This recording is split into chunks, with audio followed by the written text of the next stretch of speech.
Hello, everybody, and welcome into the Bible Reading Podcast, episode number 164. Today's big Bible question: has there ever been war in heaven? Spoiler alert, yes. So hello, friends. Happy Wednesday to you. I admit I actually had to look at the calendar to remember what day it was. Out here in Central California, we are still mostly under quarantine, and the days are just running together. Well, yesterday we read 7 chapters together on that episode. Today we'll only read 4. Deuteronomy 15, Psalms 102, Isaiah 42, and Revelation chapter 12. Now, in case I've never mentioned it, I can tell you personally, I'm a pretty big fan of college football, and I am hoping and praying we have a season this year. When I think about the top college football teams of all time, I can't help but agree with ESPN in the way they ordered their list. Number 3, The Ohio State University. Great coaches, multiple Heismans, and tons of recent success. A great program by any measure. Number 2, the Notre Dame Fighting Irish. 13 national championships. Some of the best coaches and players of all time. A deep and rich football history. And how could I, when we were talking about the 4 horsemen of the apocalypse, how could I have forgotten the 4 horsemen of college football who all played at Notre Dame? Thanks to Lamar, friend of the podcast and friend of me, for reminding me of that. Finally, the number 1 team. Is there really any debate? The Alabama Crimson Tide. 15 national championships and arguably the 2 top football coaches of all time in college, Nick Saban and Paul Bear Bryant.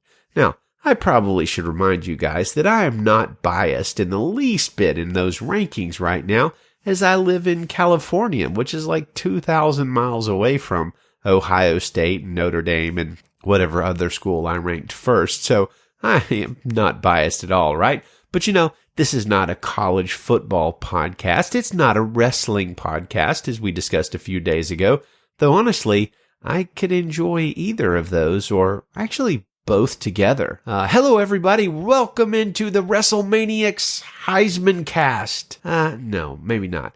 This is a Bible podcast, and the only reason I'm thinking about the top 3s is that we are encountering what I believe is one of the most chilling and terrifying verses in the entire Bible. So here's my own personal ranking of the top 3 scariest Bible verses out there. Number 1 absolutely has to be Matthew 7:23, where Jesus says, "Then I will announce to them, I never knew you. Depart from me, you lawbreakers." I cannot imagine hearing anything more terrifying than Jesus saying this to a person. Now, he says this, if you read Matthew 7, to people who, by all appearances, were followers of him, but he did not know them.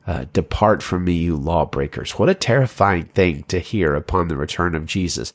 Number 2 is similar, also Jesus speaking, Mark 9:47 through 48, when Jesus says, "It is better for you to enter the kingdom of God with 1 eye than to have 2 eyes and be thrown into hell, where their worm does not die and the fire is not quenched." Look, I think we already know about the fire in hell, right? But what is this worm business? That's just horrifying. And it comes from Isaiah 66:24, which says, "They will go out and look on the dead bodies of those who rebelled against me. The worms that eat them will not die. The fire that burns them will not be quenched, and they will be loathsome to all mankind." Gracious. Yeah, that definitely, I don't think it's the number 1 verse, but it's definitely number 2. And now we get to the number 3 verse, the most chilling, terrifying, frightening, whatever, scariest Bible verses of all time. And we find it right here in Revelation chapter 12, verse 7. "And there was war in heaven. Michael and his angels fought against the dragon, and the dragon fought and his angels." War in heaven? How in the world could that be? I find that one little sentence to be utterly chilling to the bones. Almost every time I read it, it just kind of sends a shiver down my spine. So what is this passage all about? When in the world was there war in heaven? Well, let's go read Revelation 12 and see if it shines light on any of our questions. A great sign appeared in heaven, a woman clothed with the sun, with the moon under her feet, and a crown of 12 stars on her head. She was pregnant and cried out in labor and agony as she was about to give birth. Then another sign appeared in heaven. There was a great fiery red dragon, having 7 heads and 10 horns, and on its heads were 7 crowns. Its tail swept away a third of the stars in heaven and hurled them to the earth. And the dragon stood in front of the woman who was about to give birth, so that when she did give birth, it might devour her child. She gave birth to a son, a male who is going to rule all nations with an iron rod. Her child was brought up to God and to his throne. The woman fled into the wilderness, where she had a place prepared by God to be nourished there for 1,260 days. Then war broke out in heaven. Michael and his angels fought against the dragon. The dragon and his angels also fought, but he could not prevail. And there was no place for them in heaven any longer. So the great dragon was thrown out, the ancient serpent who is called the devil and Satan, the one who deceives the whole world. He was thrown to earth and his angels with him. Then I heard a loud voice in heaven say, "The salvation and the power and the kingdom of our God and the authority of his Christ have now come, because the accuser of our brothers and sisters, who accuses them before our God day and night, has been thrown down. They conquered him by the blood of the Lamb and by the word of their testimony, for they did not love their lives to the point of death. Therefore rejoice, you heavens, and you who dwell in them. Woe to the earth and the sea, because the devil has come down to you with great fury, because he knows his time is short."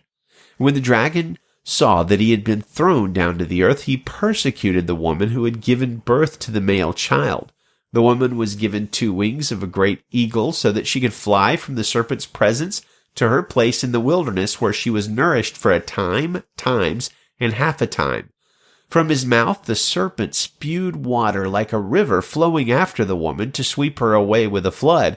But the earth helped the woman. The earth opened its mouth and swallowed up the river that the dragon had spewed from his mouth. So the dragon was furious with the woman and went off to wage war against the rest of her offspring, those who keep the commands of God and hold firmly to the testimony about Jesus. The dragon stood on the sand of the sea. Well, I must say, that is a most mysterious text. One of the more mysterious chapters in the entire Bible, made even more difficult to comprehend, given that there are really no other passages that seem to clearly and unmistakably refer to this incident, maybe with 1 or 2 exceptions we'll talk about in a second. So if we take the passage at face value, granting that some people view this passage as very symbolic, then the war in heaven happened right after Jesus was born. And ever since then, the dragon, or Satan, has been confined to more earthly realms. Now, for some, it might be surprising to hear that Satan ever had access to heaven, that he might have even lived there, because most people think that Christians believe Satan lives in hell. The problem is, that isn't at all what the Bible teaches. Satan will be cast to the lake of fire by Jesus in the future, but he has not yet lived in hell to our knowledge, and when he is cast into hell, it won't be to reign, it will be to suffer eternal ruin. It appears, according to the word, that Satan did indeed live and dwell in heaven for quite some time. First, we see in the book of Job that Satan would often gather together with the, quote, sons of God to present themselves to God. So Job 1:6-8 says, "One day the sons of God came to present themselves before the Lord, and Satan also came with them. The Lord asked Satan, 'Where have you come from?' 'From roaming the earth,' Satan answered him, 'and walking around on it.' Then the Lord said to Satan, 'Have you considered my servant Job? No one else on earth is like him, a man of perfect integrity who fears God and turns away from evil.'" Well, we also see the same thing happening in Job chapter 2. One day the sons of God came again to present themselves before the Lord, and Satan also came with them to present himself before the Lord. The Lord asked Satan, "Where have you come from?" "From roaming through the earth," Satan answered him, "and walking around on it." Then the Lord said to Satan, "Have you considered my servant Job? No one else on earth is like him, a man of perfect integrity who fears God and turns away from evil. He still retains his integrity even though you incited me against him to destroy him for no good reason. We also see that if Ezekiel 28 is about Satan, and I believe it is, that Satan lived on the holy mountain of God and served there as a guardian cherub, possibly even a guardian cherub of the throne of God. And so Ezekiel 28, we've referred to it before, verse 12 says, "You were the seal of perfection, full of wisdom and perfect in beauty. You were in Eden, the garden of God. Every kind of precious stone covered you: carnelian, topaz, diamond, beryl, onyx, jasper, lapis lazuli, turquoise, and emerald. Your mountings and settings were crafted in gold. They were prepared on the day you were created. You were an anointed guardian cherub, for I appointed you. You were on the holy mountain of God. You walked among the fiery stones. From the day you were created, you were blameless in your ways until wickedness was found in you. Through the abundance of your trade, you were filled with violence and you sinned. So I expelled you in disgrace from the mountain of God and banished you, guardian cherub, from among the fiery stones."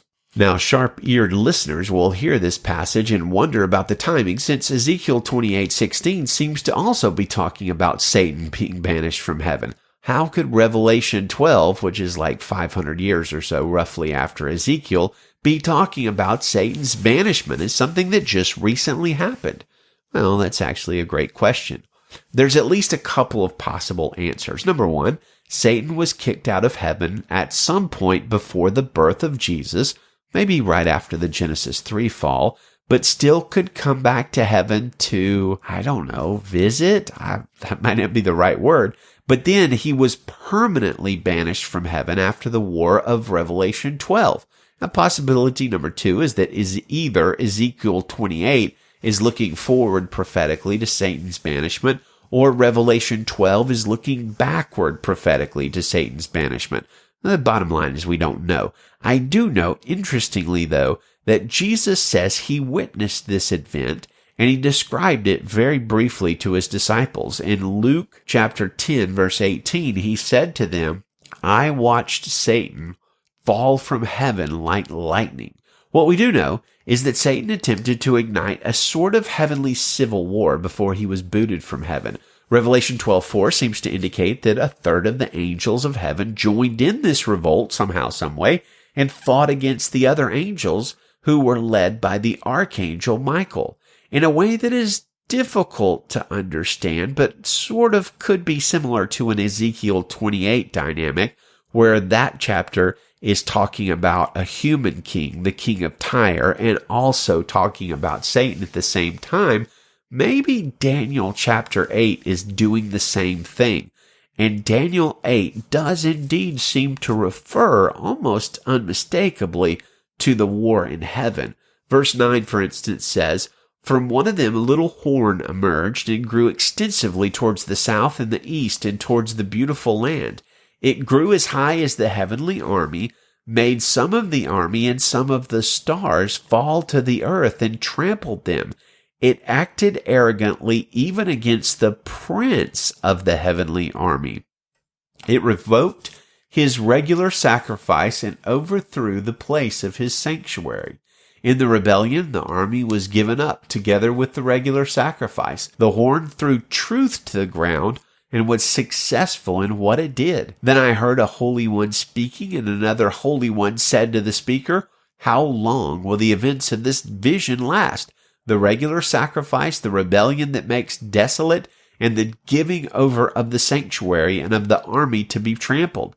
And he said to me, 'For 2,300 evenings and mornings, then the sanctuary will be restored.'" Now, I noticed there in Daniel 8, mention of the heavenly army, mention of stars falling to the earth, and the fact that the little horn takes on the prince of the heavenly army, which would seem to be Michael. Beyond that, I can say that we know Daniel 8 and Revelation 12 are somehow, some way connected, but making sense of just how they're connected is a little difficult. So, how do we conclude a discussion like this? I feel like there's many times the Bible gives us glimpses of truths, events, and future happenings that are just honestly beyond our ability to fully understand as finite humans. These things are above our pay grade and beyond our ability to fathom, and they're supposed to be.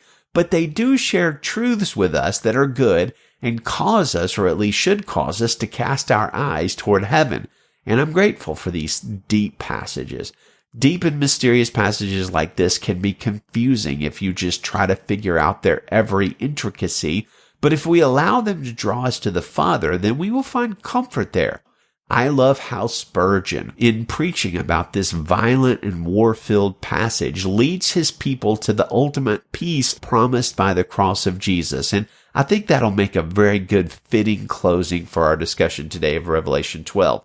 Spurgeon says this, quoting Jesus, "Blessed are the peacemakers, for they are the children of God. God is the great peacemaker, and thus he is indeed the God of peace. When Satan fell, there was war in heaven.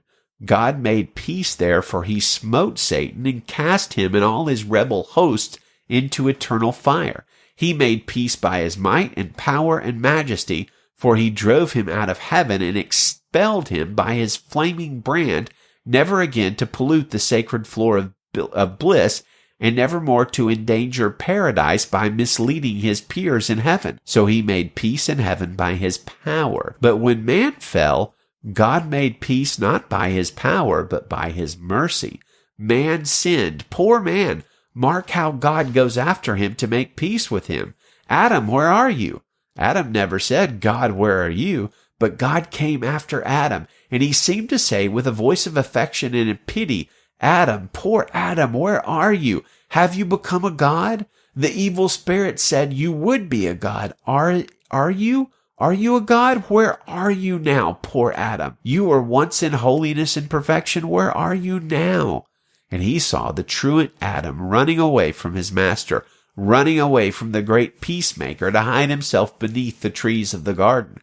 Again, God calls, Adam, where are you? But he says, I heard your voice in the midst of the garden, and I was afraid because I was naked, and I hid myself. And God says, who told you that you were naked? How kind it is. You can see he is a peacemaker even then. But when, after having cursed the serpent and sent the curse obliquely on the ground, he comes to talk to Adam, you see him as the peacemaker still more. I will, said God, put enmity between you and the woman, between your seed and her seed. It will bruise your head, and you will bruise his heel. There, says Spurgeon, God was making peace already through the blood of the cross. Let's keep reading. Deuteronomy chapter 15, verse 1 in the Christian Standard Bible. At the end of every 7 years, you must cancel debts. This is how to cancel debt. Every creditor is to cancel what he has lent his neighbor. He is not to collect anything from his neighbor or brother, because the Lord's release of debts has been proclaimed. You may collect something from a foreigner, but you must forgive whatever your brother owes you. There will be no poor among you, however, because the Lord is certain to bless you in the land the Lord your God is giving you to possess as an inheritance. If only you obey the Lord your God and are careful to follow every one of these commands I am giving you today, when the Lord your God blesses you as he promised you, you will lend to many nations but not borrow. You will rule many nations, but they will not rule you. If there is a poor person among you, one of your brothers, within any of your city gates in the land the Lord God is giving you, do not be hard-hearted or tight-fisted towards your poor brother. Instead, you are to open your hand to him and freely loan him enough for whatever need he has. Be careful that there isn't this wicked thought in your heart. The 7th year, the year of canceling debts, is near, and you are stingy towards your poor brother and give him nothing. He will cry out to the Lord against you, and you will be guilty. Give to him, and don't have a stingy heart when you give. And because of this, the Lord your God will bless you in all your work and in everything you do, for there will never cease to be poor people in the land. This is why I am commanding you, open your hand willingly to your poor and needy brother in the land. If your fellow Hebrew, a man or woman, is sold to you and serves you 6 years, you must set him free in the 7th year. When you set him free, do not send him away empty-handed. Give generously to him from your flock, your threshing floor, and your winepress. You are to give him whatever the Lord your God has blessed you with. Remember, you were a slave in the land of Egypt, and the Lord your God redeemed you. That is why I am giving you this command today. But if your slave says to you, I don't want to leave you because he loves you and your family and is well off with you. Take an awl and pierce through his ear into the door, and he will become your slave for life. Also treat your female slave the same way. Do not regard it as a hardship when you set him free, because he worked for you for 6 years, worth twice the wages of a hired worker. Then the Lord your God will bless you in everything you do. Consecrate to the Lord your God every firstborn male produced by your herd and flock. You are not to put the firstborn of your oxen to work or shear the firstborn of your flock. Each year you and your family are to eat it before the Lord your God in the place the Lord chooses. But if there is a defect in the animal, if it is lame or blind or has any serious defect, you may not sacrifice it to the Lord your God. Eat it within your city gates. Both the unclean person and the clean may eat it, as though it were a gazelle or deer. But you must not eat its blood. Pour it on the ground like water. Psalm 102. Lord, hear my prayer. Let my cry for help come before you. Do not hide your face from me in the day of trouble. Listen closely to me. Answer me quickly when I call. For my days vanish like smoke, and my bones burn like a furnace. My heart is suffering, withered like grass. I even forget to eat my food because of the sound of my groaning. My flesh sticks to my bones. I am like an eagle owl, like a little owl among the ruins. I stay awake. I'm like a solitary bird on a roof. My enemies taunt me all day long. They ridicule and use my name as a curse. I eat ashes like bread and mingle my drinks with tears because of your indignation and wrath, for you have picked me up and thrown me aside. My days are like a lengthening shadow, and I wither away like grass. But you, Lord, you are enthroned forever. Your fame endures to all generations.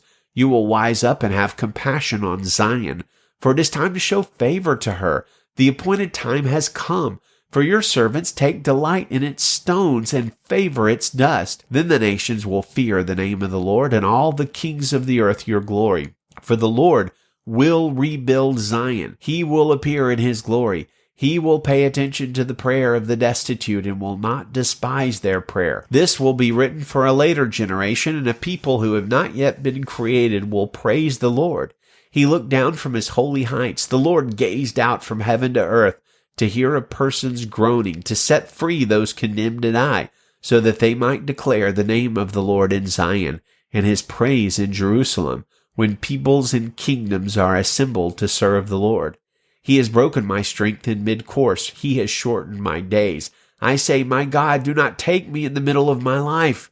Your years continue through all generations. Long ago you established the earth, and the heavens are the work of your hands. They will perish, but you will endure. All of them will wear out like clothing. You will change them like a garment, and they will pass away, but you are the same, and your years will never end.